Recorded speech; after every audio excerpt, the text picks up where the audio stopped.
I'm using every bit of willpower to not look it up. Okay, I can't. I gotta look it up.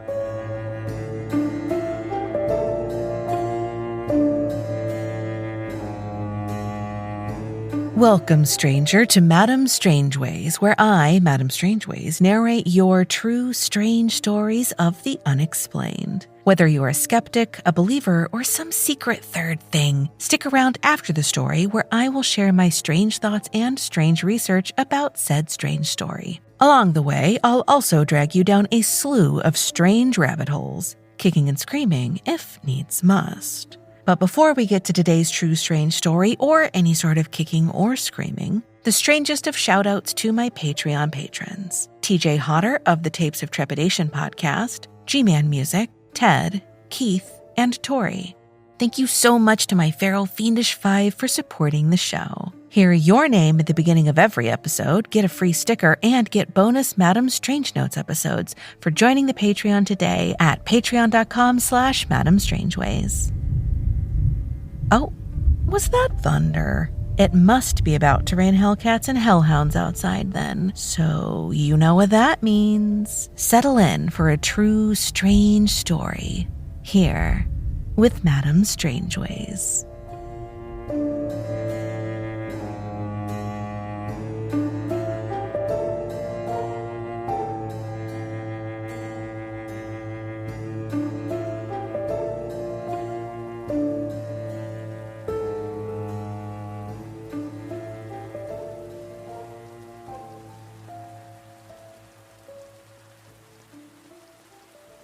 Haunted Hike by Poppy the Masked Keaton.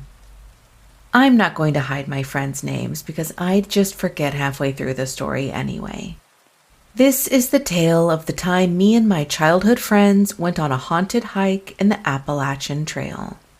My best bud Tim and I live in northeast Tennessee, and every year our friend Carrie and her kids come up to visit us. Earlier in the year, Carrie lost her cousin. The cousin had many pain-related chronic issues that often required medical marijuana simply to function. It was her cousin's wish to have her ashes spread around various locations because her illness made it difficult to travel. It was for that reason that we decided to hike to the waterfall at Laurel Falls to spread her ashes. Tuesday morning, we headed out. It was a great day for it. Carrie had her cousin's ashes, and we hit the trail. It's not an easy nor a short hike, but we were determined. The view at the end is worth it. After a while, our group of 5 split up. The 2 in better shape took the lead and split up, leaving the 3 hefty fellows behind. But then Tim got a burst of energy and took off. That was okay. Carrie's boy, Thomas, and I wanted to discuss a video game Tim hadn't played yet, so this way we could talk without fear of spoiling anything for him. After 15 minutes, we see Tim standing in the trail next to a fallen tree and looking puzzled. He looked at us and said, "Something grabbed my backpack. I was walking by this tree and something grabbed my backpack so hard I almost fell over." Now, madam, I know what you're thinking. Tree branch grabbed his backpack, except this tree had been trimmed to prevent things like that from happening. I'm as skeptical as the next person, so I examined this tree, and my buddy is on the shorter side, and this tree was leaning up at an angle, and there wasn't a way his backpack got caught on it. Whenever something told him to stop, he listened, and the 3 of us headed on together. I wish I could tell you why he was held back. I would love to tell you that we saw a bear leaving the trail ahead of us, or that a tree fell and Tim would have been under it if he hadn't waited on Thomas and me. But I can't. To this day, we don't know what was up with that. Well, we did eventually catch up with the 2 faster hikers at the falls, and after some time for the heftier of us to recover, we decided to spread the deceased's ashes. We said a couple words and then tried to open the urn, and it was stuck tight. Carrie tried it, and the little urn wouldn't come undone. She passed it to me, and even though I have a desk job these days, I'm still pretty good at jar opening. but not urn opening, apparently. We even passed the jar around to Tim and Thomas, who both work labor-intensive jobs, and nope. The urn, which had opened easily earlier in the day, was stuck closed. So we took that as a sign that this wasn't the deceased's choice to have ashes spread here, and packed her back up and started the trip back, playfully teasing her that we wish she would have told us this before we spent 2 hours hiking to this place. Remember how I casually mentioned that the deceased had needed marijuana to handle her pain? Well, on the trip back, we all noticed the smell of pot following us back. The trail wasn't very populated, and we barely passed anyone else on it, so it wasn't people that we passed reeking of reefer, and it stayed with us for about an hour. Carrie took that as a sign her cousin wanted to stay with them, so now, whenever Carrie goes on trips, she'll take the urn with her, so her cousin can travel along.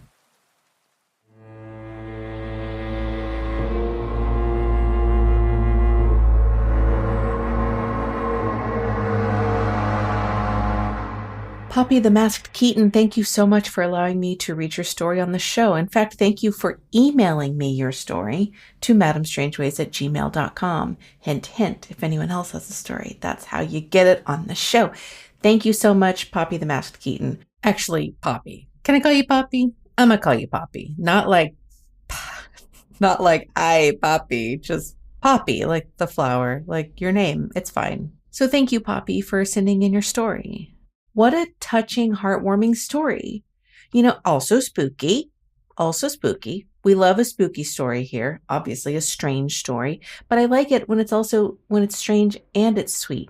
Love that. So thank you for sending it, because it does sound like Carrie's cousin definitely did not want to be left in the Appalachian Trail or in the Appalachian Forest. I can't blame Carrie's cousin. So Carrie's cousin is saying, I wish I traveled more, travel with me. Like, that'll be my final resting place is traveling, going somewhere else. Take me somewhere. I love that. I think that's so sweet. But then also being left in your final resting place on the Appalachian Trail, which is really scary. And on top of being scary, it's outside. So I didn't get to travel a lot. So I kind of wish I could travel kind of like in the afterlife. Traveling is different. Traveling is like you get on a plane and you go somewhere that has good food, and then you get a hotel room, and it's not out in the haunted Appalachian Trail. That's all I'm saying.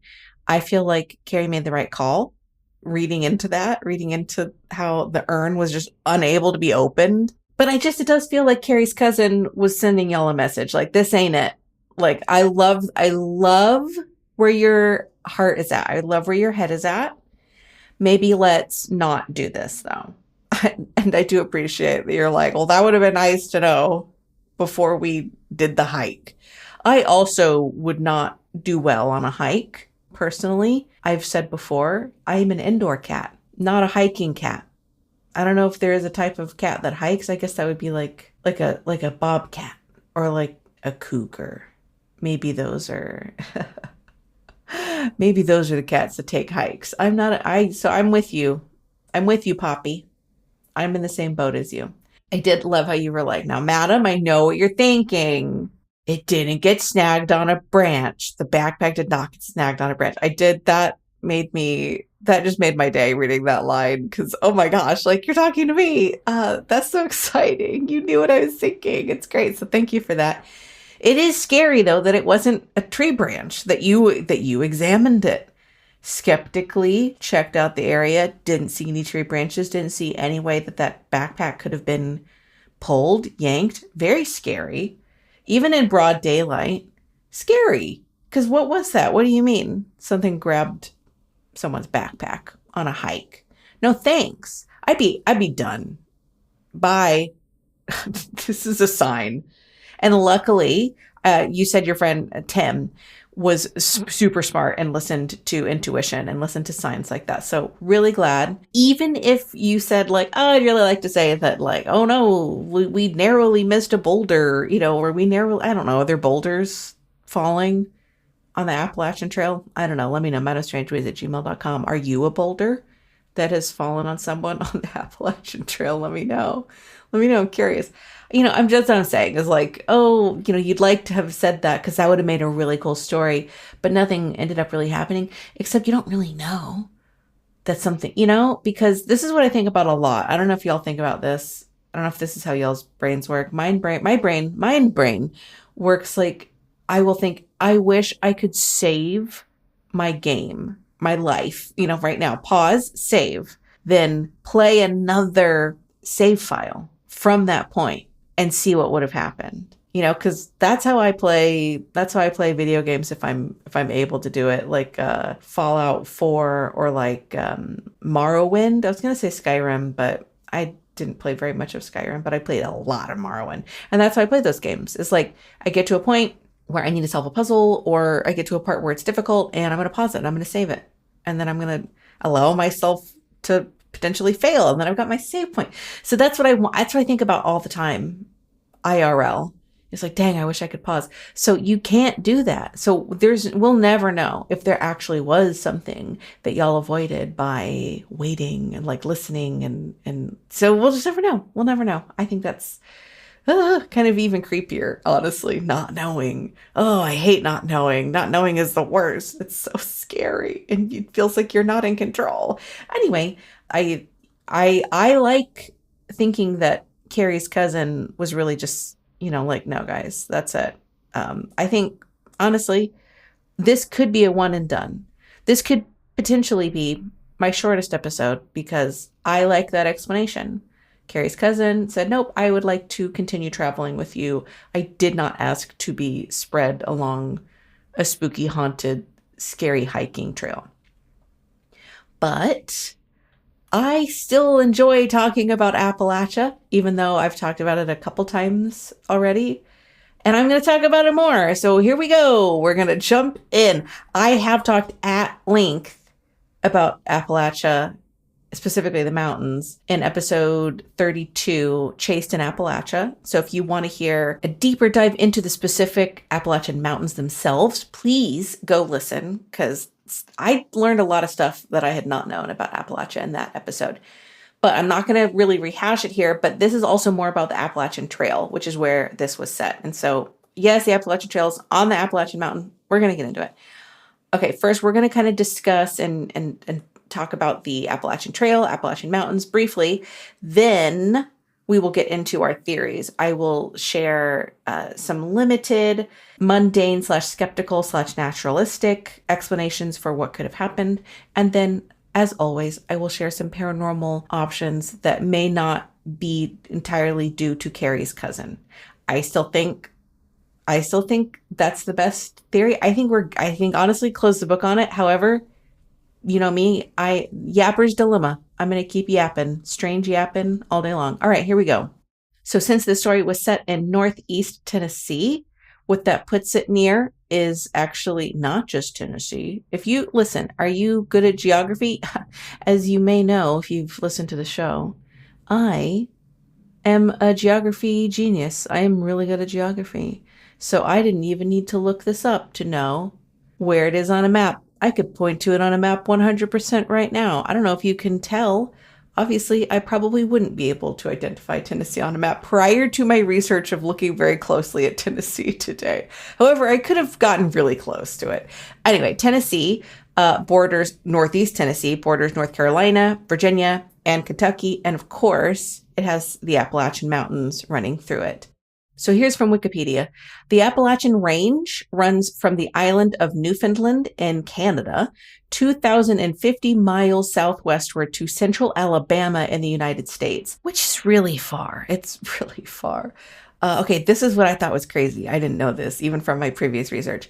South of Newfoundland, it crosses the 96 square mile archipelago of St. Pierre and Miquelon, an overseas collectivity of France, meaning it is technically in 3 countries. Did you know that? I had no idea that there was a 96 square mile archipelago. Archipelago is also one of those words that I read when I was really young in a book. and no one had ever said it out loud to me. And so I went years and years and years really unclear on how to say it. And I would 50-50 shot whether or not I said the right way. So let's hope that I said it the right way. All right, Wikipedia continues.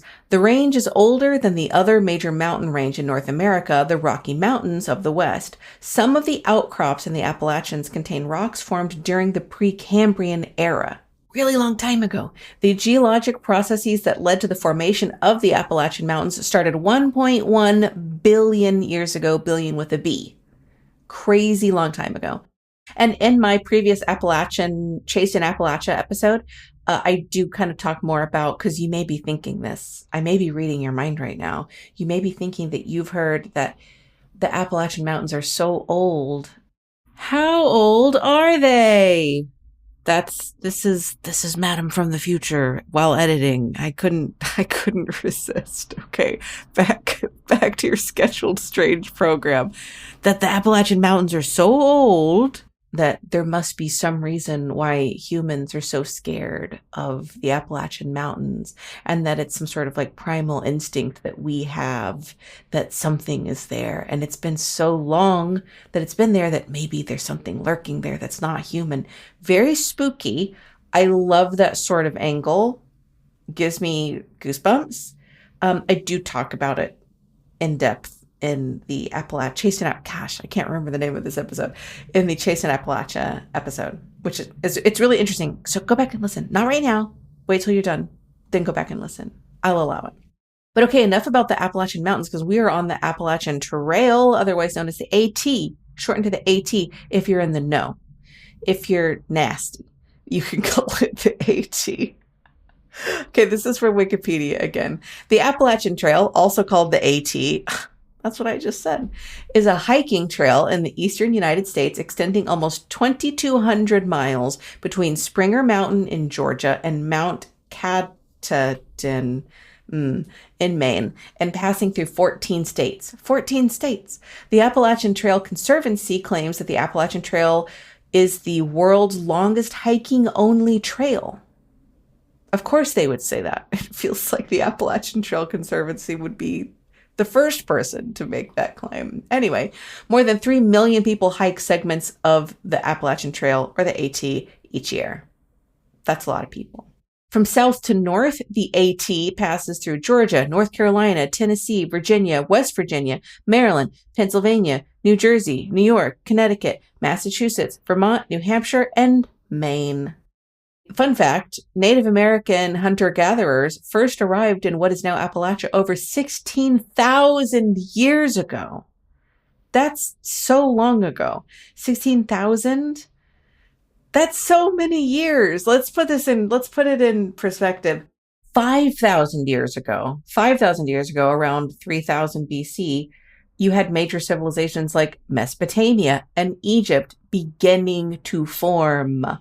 This is also the beginning of the Bronze Age. So humans are just starting to work with bronze and making tools, and we're just getting out of the Stone Age. And that was 5,000 years ago. So 16,000 years ago, it's crazy long. Anyway, back to the AT. The trail was conceived by Benton McKay, a forester who wrote his original plan called An Appalachian Trail, a Project in Regional Planning.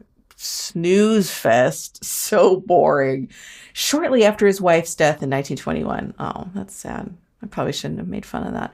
McKay's idea detailed a grand trail that would connect a series of farms and wilderness work/study camps for city dwellers along the Appalachian Mountains, from the highest point in the north, Mount Washington in New Hampshire, to the highest in the south, Mount Mitchell in North Carolina.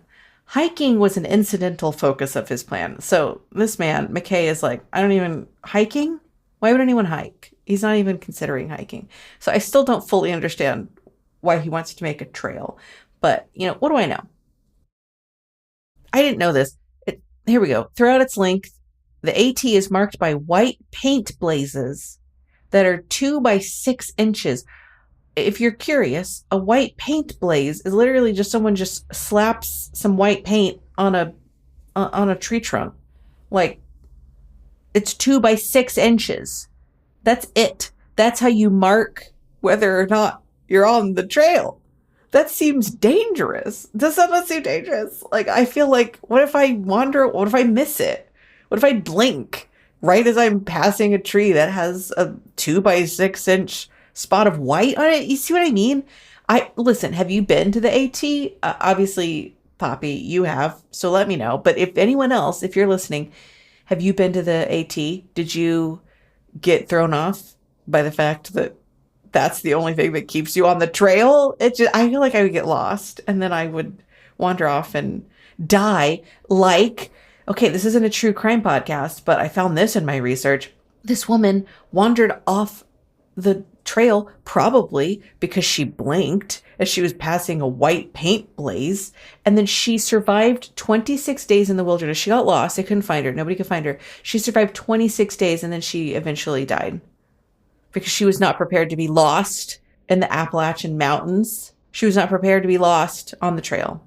That would be me. So that's why you're never going to see me there. I'm never going to set foot on the AT.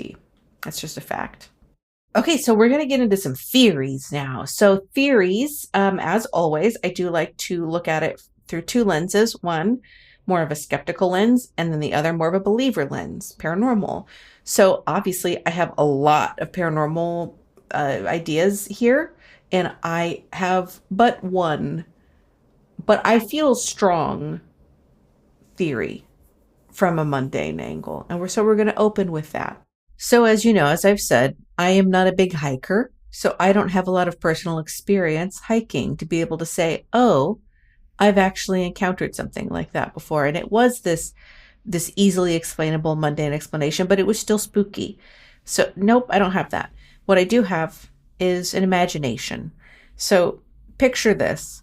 There is like a thorny vine. You know, some sort of thorny vine situation. I think that's the ideal situation here. And it just so happens to catch on your friend's backpack. And it's just enough. It's just strong enough to kind of like tug on his backpack to tug him back, right? And then because of physics, I don't know. I'm not a physicist, but because of physics, this vine kind of snaps back up into the brush and it's no longer hanging down anymore. Like a rubber band. Is that how vines work? I don't know. Let me know. Do you know? Are you a vineologist? And I don't mean someone that used to post on Vine. Is that something? Anyway, let me know, madamestrangeways@gmail.com. Could this happen? Could this be what possibly tugged on Poppy's friend's backpack? Could it happen? I feel like not. I'm not there. I can't test it. I feel like it's possible. I feel like strong is maybe the wrong word, but I feel like it's a contender. Maybe not the strongest, but I feel like it's a contender. But before we get into the paranormal and folkloric explanations, do you have a theory on what could have happened, on what might have tugged on Poppy's friend's backpack? Let me know, madamestrangeways@gmail.com. Okay, now we get to move on to the fun stuff. So the unexplained or paranormal or folkloric or et cetera, the cool, fun stuff. Now we get to do that. So starting off strong, we're in Tennessee. So I can't not talk about the Bell Witch. Hello. Now, I haven't done a full episode on the Bell Witch, but I know that I have talked about her before. I just don't know when. And I think it's been a minute. So, okay, in a nutshell, the Bell Witch isn't really, honestly, it's not even really a witch. Like, everyone talks about the witch, but like, honestly, it's just kind of a poltergeist.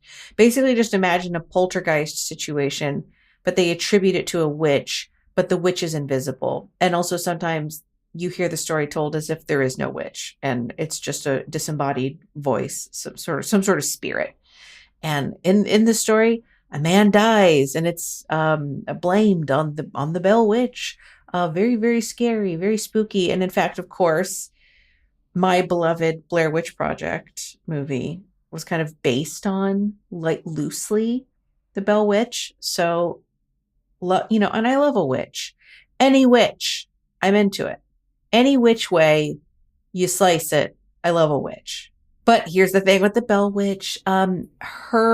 She is based in I think, central Tennessee, like north central, not northeast Tennessee. So I don't think it's really close enough to the story. I don't think she had anything to do with this. You know what? Hold on a second. Let me double check where she is. Hold on. Okay, I'm back. Terrible news. Terrible news. Here, listen to this. Some accounts record the Bell Witch also to have been clairvoyant and capable of crossing long distances with superhuman speed, or of being in more than one place at a time. Oh no. Oh no, no, no, no. This, it could be now. She's a contender. She's back in the running. Because it's very possible that with her superhuman speed, which I am picturing the Bell Witch running like the Flash, or like Superman when he does his like super fast running, when he's turning the axis of the world. Okay, it's fine. That's what I'm picturing. But the witch. So it sounds like she could have been there. She could have been on the Appalachian Trail with y'all, or she could have just been in two places at once. It's possible. It's possible, except, the Bell Witch was evil and potentially killed someone. Jury's out on that one. So, I don't know. I guess if she was there, she probably would have done something more evil than just tugging on a backpack. But, it's possible. It's possible that it's the Bell Witch. All right, moving on to another theory. This is from mythfolks.com. This is the Giant of Taylor Ridge. Now, Taylor Ridge is a place that is not too far from northeast Tennessee. It's closer than the Bell Witch was, but I will say, spoiler alert, the Giant of Taylor Ridge does not have superhuman speed. So just keep that in mind. But it's a giant, so it has longer strides. So it just moves faster. I guess, okay, here we go. Listen to this. Deep in the mountains of Taylor Ridge, legend has it that a giant once roamed the land. Towering over men and animals, this giant was said to be peaceful, living in harmony with the environment until settlers moved into the area. Is this just an allegory? This is just an allegory for indigenous peoples. We're going to continue. Sensing his time was over, the giant simply walked off into the mountains, never to be seen again. Okay. Some say his spirit still watches over the ridges, a silent protector of the natural world he once called home. Aw, okay. It could be him. It could be the Giant of Taylor Ridge. It's his spirit. So you wouldn't see him because he's invisible, just like the Bell Witch. So we've got two invisible entities. But I don't know that the Giant of Taylor Ridge really has a motivation. So I'm just mentioning him because he exists. Okay. Now, I will admit to you that this next idea is even less plausible than the Giant of Taylor Ridge, but there wasn't a chance in hell I wasn't going to talk about this. The greasy witches of the Roan Highlands. I told you, I love a witch. And these are greasy witches. I don't understand. Let's get into it. The Roan Highlands, by the way, are technically in North Carolina. However, they are very close to Northeast Tennessee. They're very close to the border of Northeast Tennessee. So I'm going to say it's a possibility. Again, in this story, the greasy witches do not have superhuman speed, but they are greased. So that may help with their aerodynamics, and they may just be able to slide really quickly. And so then that's maybe how they can get from point A to point B really quickly. Oh man, here we go. This is from the Johnson City Public Library. This is long, but I'm going to read it. Sorry. The tale goes that a young drifter, it's not that long. How long can it be? $5, Michael? Listen, it's not a lot. It's not long. It's taking longer, me telling you it's long. Here we go. The tale goes that a young drifter made his way into Jonesboro, Tennessee in the town's early years during a particularly cold December. He racked up a significant debt to several parties and was aware of the harsh punishment handed to bankrupt debtors. So he decided it was high time to move along. The drifter began a trek through the Roan Highlands, planning to cross over into North Carolina near Sunset Rock. Roan's bald mountains were bitterly cold in December, and thinking himself near death from cold exposure, the drifter found himself at the door of a cabin by sheer luck. Don't do that. If you find a cabin by sheer luck in the mountains, it's not going to be good. It's not going to be good. Okay. Two old women welcomed him in, feeding him and providing him with a place to sleep. Thinking himself quite lucky, our protagonist decided to sleep away the cold December night. The drifter awoke to his hosts coating themselves head to toe in lard. Okay. And upon chanting a magic spell, they flew out the little cabin's chimney. Now that could have gone in a couple directions. Okay, but this next part, I'm more at a loss of this next part. The drifter decided to follow their example. Up the chimney he went. Now it doesn't say, did he grease himself up before the chimney? Did he say a spell? He must have to go up the chimney. I don't know, how hard is it to climb up a chimney? It doesn't matter. That he followed the ladies over the bald mountains back into Jonesboro.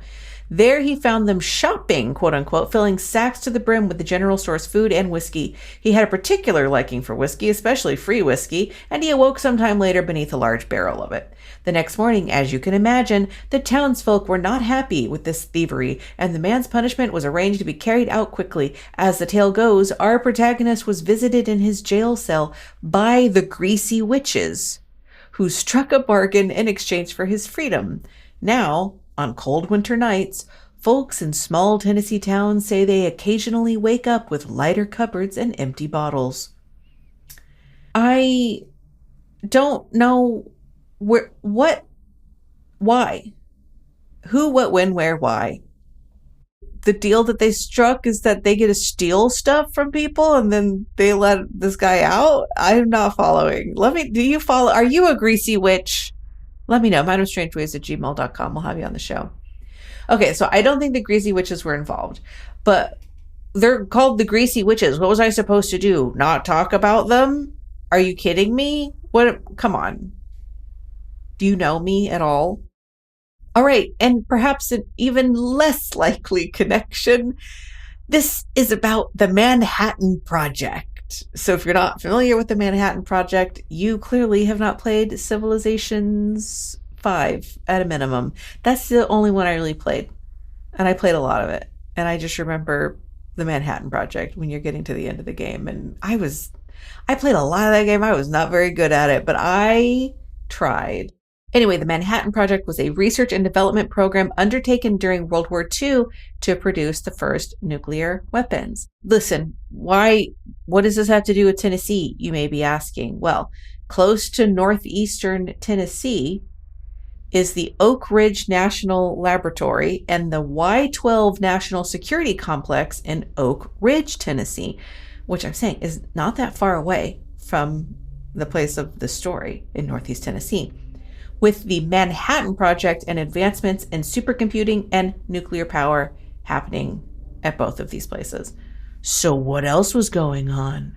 What else is the government not telling us? What else is happening in those places? Maybe some sort of telekinesis technology, Who knows? It could be. You don't know. It's possible. Or maybe you do know. Do you know? Do you have top secret whistleblower information about what the government is up to in northeastern Tennessee? Don't email me. I don't want to hear about it. I don't want to get disappeared. So please don't email me if you have that secret information. Okay, moving on. I feel like I talk about this guy almost every episode. At least if you're outdoors, he's probably going to come up. And that's right. It's everyone's favorite. It's Bigfoot. It's Bigfoot or the Tennessee Wild Man.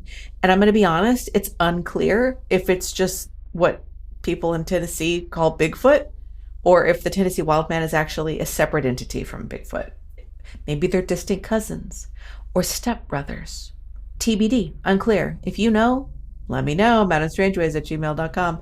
But we've talked enough about Bigfoot in multiple different episodes. And this is not a typical Bigfoot thing. Like Bigfoots like to throw rocks and scream, which is probably why Bigfoots have some of the lowest levels of stress amongst those living in North America. But they don't grab backpacks, so it's probably not Bigfoot. Okay, I've got one more possibility for you, and this is a figure known as Sul Kalo. and he is a figure in Cherokee mythology. His name apparently translates to the slant-eyed or sloping giant, which is maybe we don't name. What is it with naming all of these figures after just their one obvious physical characteristic, like Bigfoot, or greasy witches? It's interesting. Okay, this is from the World History Encyclopedia written by Joshua J. Mark. Joshy J, as his friends call him. If you're nasty, then you can call Joshy J that on the AT. So here we go. We've got Sulkalu, the slant-eyed giant, is a myth of the Cherokee Nation and is among the most popular. The legend relates the story of the great giant Sulkalu, his marriage to a Cherokee maiden, and how the people broke trust with him so that ever after he could not be seen, though his presence could be powerfully felt. I said that sentence wrong, but I was feeling the vibe. Though his presence and power could be felt. So, did you catch that? He's also invisible. Why are there so many invisible characters in Tennessee? I feel like in particular Tennessee has a lot of invisible people. And so apparently this is what Joshy J goes on to say. As a spirit, the giant is invisible, and this is hardly unusual as Native American lore generally, and Cherokee tales specifically, abound with unseen spirits. Isn't that interesting? I want to learn more about this, but I'm also looking at the clock like, oh, we're over 40 minutes, so let's maybe not. Okay, so Sulkalu is from the Tennessee Bald Mountain in modern day North Carolina. Again, this is really close to like the border though, so it's close to Northeast Tennessee. But I did say Tennessee. I didn't say Tennessee with an accent. I said Tennessee. It's spelled Tanasee. I wanted to know, where is this Tennessee Bald Mountain specifically to make sure that it's, close enough to the story, which it is. But listen to this. It says it's near a mountain near the Blue Ridge Parkway in western North Carolina on the Haywood/Transylvania border. Hold up. What do you mean? I didn't know that there was a Transylvania, North Carolina. Was anyone going to tell me that? You're just out here gatekeeping Transylvania, South Carolina, North Carolina from me? You were going to tell me? And I'm using every bit of willpower to not look it up. Okay, I can't. I got to look it up. All right, according to TransylvaniaCounty.org, Transylvania County is located in beautiful western North Carolina and is called the Land of Waterfalls. Ah, isn't that nice? There's no vampires mentioned, which is disappointing, is a word I might use. Okay, we're back to Tennessee. So Sulkalu is invisible, like we said, and apparently he can also read minds, like from far away. He doesn't even need to be near you. He can read your mind from far away. So, hear me out. Maybe this just occurred to me. This is not in my notes. This just occurred to me. Hear me out. He can read minds, and he's invisible. He knew that Carrie's cousin in the urn did not want to be left there. So he was trying to tell you guys. He was like, guys, this is a waste of time. She doesn't want to be left here. He was tugging on your friend's backpack like, He was trying to save you some time. He was trying to save you the effort of going all the way there. I don't know. I think it's possible. It's possible that one of the many, many invisible supernatural/mythological figures might be involved. But here's the thing. I don't want to end on a bummer, but I'm gonna. Because I have mentioned indigenous cultures multiple times on the show. And I feel like I would be remiss if I didn't acknowledge, especially in this episode, the Trail of Tears at a minimum. I'm just going to do the bare minimum here, which is mentioning the Trail of Tears, which affected the 5 civilized tribes, as they were called, which is the Cherokee, which is the most relevant in this story, the Chickasaw, Choctaw, Muskogee, and Seminole nations. So the Trail of Tears, this is from Wikipedia, was the forced displacement and ethnic cleansing of about 60,000 Native Americans, including their black slaves, between 1830 and 1850 by the United States government. American settlers had been pressuring the federal government to remove Indians from the Southeast. Many settlers were encroaching on Indian lands, while others wanted more land made available to the settlers. Me. Gimme. Although the effort was vehemently opposed by some, including U.S. Congressman Davy Crockett of Tennessee, President Andrew Jackson was able to gain congressional passage of the Indian Removal Act of 1830, which authorized the government to extinguish any Indian title to land claims in the Southeast. Andrew Jackson, as it turns out, is kind of a villain. Not kind of, he is a villain. But my excitement at hearing Davy Crockett is like, what do you mean? Hold on a minute. Because I was born and raised in Texas. And at least when I was going to school, Texans in public school had a special Texas history class. In addition to American history, they were separate classes. So when I tell you I heard an awful lot about Davy Crockett when I was going to public school, I did because he was involved in the Texas Revolution. And Texas loves Texas. Texas is such a narcissist. So we learned a lot about Texans. So what do you mean Davy Crockett is not only in Tennessee trying to advocate for Indigenous Americans, but then he goes and he's involved in the Texas Revolution? So I don't know how I feel about this man. I'll tell you what I do know, though. Davy Crockett was not involved in the mysterious happenings on your hike on the AT, Poppy. I can tell you that. 100% certainty. I have no question. It was not Davy Crockett. But I don't know what it was other than, like I said, Carrie's cousin. Carrie's cousin trying to let y'all know this ain't it. This ain't it. So Poppy, again, thank you so much for allowing me to read your story on the show. And for anyone else, if you're listening and you have a story that you would love to send me to hear read on the show, I would love to hear it.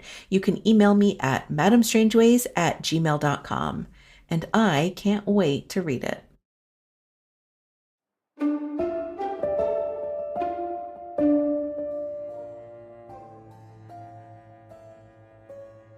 Remember that you can feel afraid and not be in danger.